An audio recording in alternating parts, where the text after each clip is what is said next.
Company we keep by the ones who Hi there, my name is Teresa round Englehart, and I want to welcome you to the Unreasonably Grateful podcast, Living in Grace by Choice. So, thank you for being here. However, you got here, trust that. And if somebody shared with you, great, share with someone else, pass it on.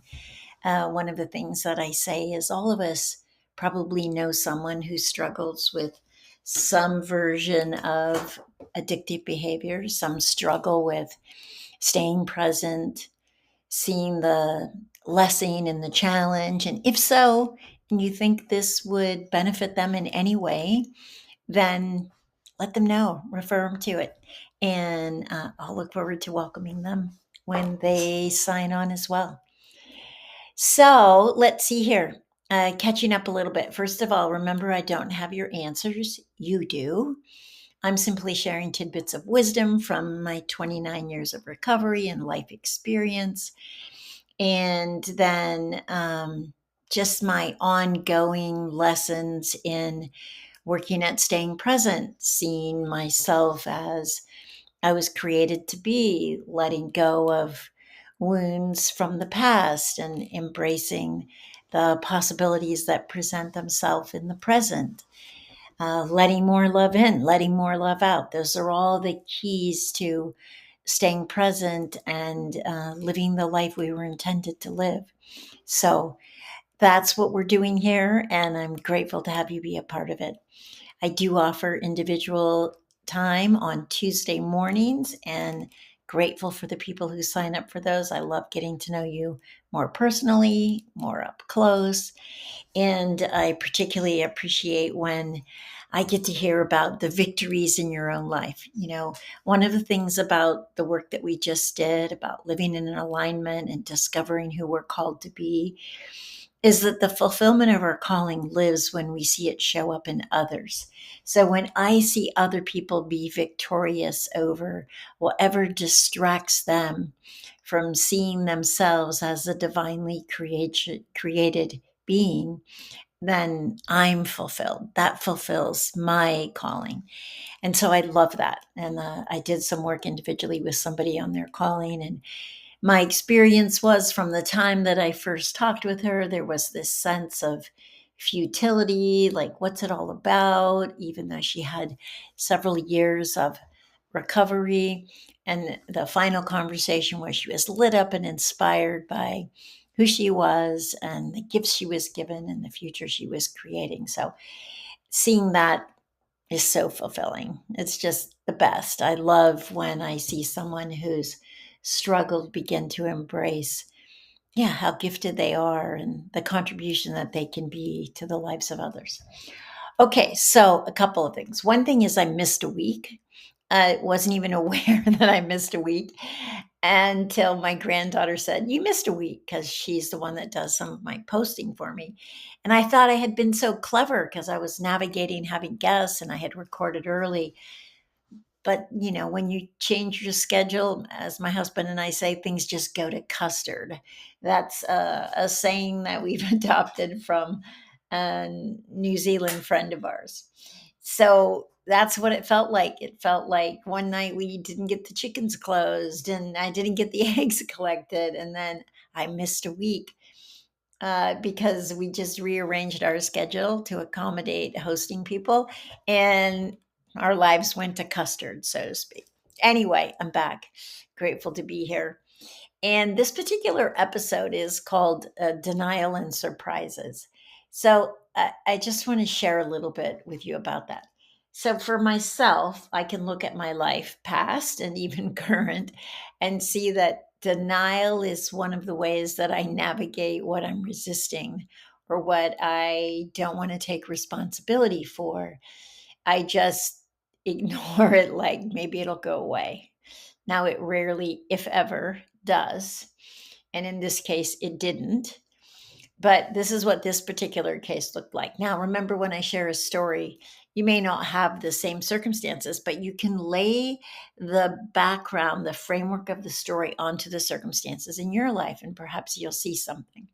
So for me, it was our Labrador Lucy who had a big litter of puppies a little over a year ago. And we were so excited because we could see that she was getting back in shape and she had more energy and she was playing with our other dogs. And then I began to notice, why does it seem like her teats are swelling again? But I just ignored it. I said, well, maybe she's going into her first heat cycle. Anyway, I justified all this in my head, didn't say anything out loud, didn't want to acknowledge it. And then I started to overhear things. I heard a guest on the farm say, are there puppies somewhere? And I was like, what are they talking about? No. And then I heard AJ, one of the guys working on our construction thing, say to Chris, another guy that works our head lead construction, uh, guys say, I think Lucy's pregnant. And Chris goes, no, no, she always just looks like that. And then a couple of days later, I heard Chris say, gosh, I don't know, AJ, maybe you're right. Anyway, I went and got the whelping box out of the garage, which I had attempted to sell last year and hadn't. I painted it. And then I got all the liners and all that ready. And I verbally spoke to my husband. And he goes, I've been thinking the same thing, but I didn't want to say anything about it. Anyway, one night, a couple of days later, I could tell she was laboring, and I was up with her most of the night. We went to the farmer's market that next day. I said, let's leave her in and the other dogs out. When we came home, we could tell like she had been looking for us. There were little like piles of things here, piles of things there. I walked into the office, which is where I'm sitting right now. She was in the chair in the office, just sitting up. And I walked over like, Lucy, are you okay? And she kind of moved. And I noticed something white, which I thought was like, I don't know, a piece of fabric or a towel or something. And then I realized, oh my gosh, it's a puppy. And she had a pure white puppy. Now, Lucy is black as black can be. Last year we had 9 live puppies. They were all pitch black. And we had this white, not yellow Labrador puppy.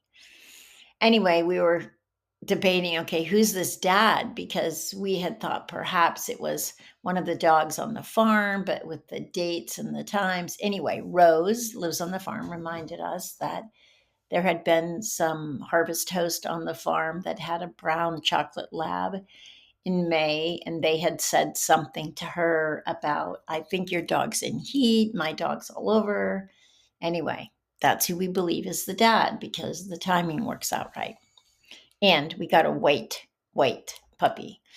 It was 12 hours before she had another puppy. And everything that we read online and all our friends were like, you got to call a vet if it's longer than 4 hours.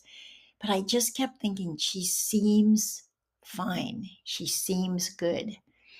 So I hung in there with her. So the first puppy was born about 12:30 in the afternoon. The next one was born at 12:05 the next morning, just past midnight. And it was a little black one. And then an hour and 35, 40 minutes later, another black one. And I'm thinking, okay, here we go. And that was it. That was the end of it. She had 3 puppies. It's been about 10 days now. And we have 3 absolutely adorable little puppies. And what I can tell you is that particular experience of denial ended in an amazing surprise because 3 puppies is a lot of fun compared to the work that 9 was. 3 puppies seems simple. 3 puppies, she has time for them. Now, Scout, our little Russell Terrier, is an amazing nanny and thinks they're her puppies. She just allows Lucy to nurse them if and when she wants her to. Sometimes we have to tell Scout, we're going to pick you up and move you and let Lucy get in there. But okay, so here's the lesson. I don't recommend denial as a way to navigate the circumstances in your life. I really don't. And sometimes the surprise is delightful. And what I've noticed about this surprise is part of what has this surprise be so delightful is the comparison and the expectation of what was before. So, how I'm going to weave that into our lives as people who are recovering who we truly are is there was a way we were in the past. There were habits, habitual ways that we clung to, that we held on to, that quite frankly probably helped us survive and in some cases thrive. And denying that doesn't help. It's not helpful. And so I always encourage and recommend, I believe that a sign of good recovery is you can share about it, you can talk about it, you can be open, you can be honest. And the surprise of that is that you can have a similar situation or circumstance come up today and you don't respond in the same way. You have a healthier way of dealing or navigating something. And the surprise is you're actually more of who you were created to be than perhaps who you believed you are. And that's the benefit of this is seeing that you're healthier than you think, that we're all harder and more critical and more judgmental of ourselves and perhaps others, but mostly ourselves. But in that healing process, even though you may still experience, as I did, some denial, there is a pathway to confront and deal with it sooner than you have in the past. And the outcome, I suggest, will be surprising, will actually even be delightful. So, there isn't anything really to take on this week other than if you are sitting in some form of denial right now, start to set yourself up for confronting it, for speaking it into existence, for taking responsibility for what there is to take responsibility for. And I suggest that the outcome of that will be surprising, even delightful. All right. Have a beautiful week. I'll be here next week. And I look forward to seeing you then. Love, in this great turning, we shall learn to lead in love.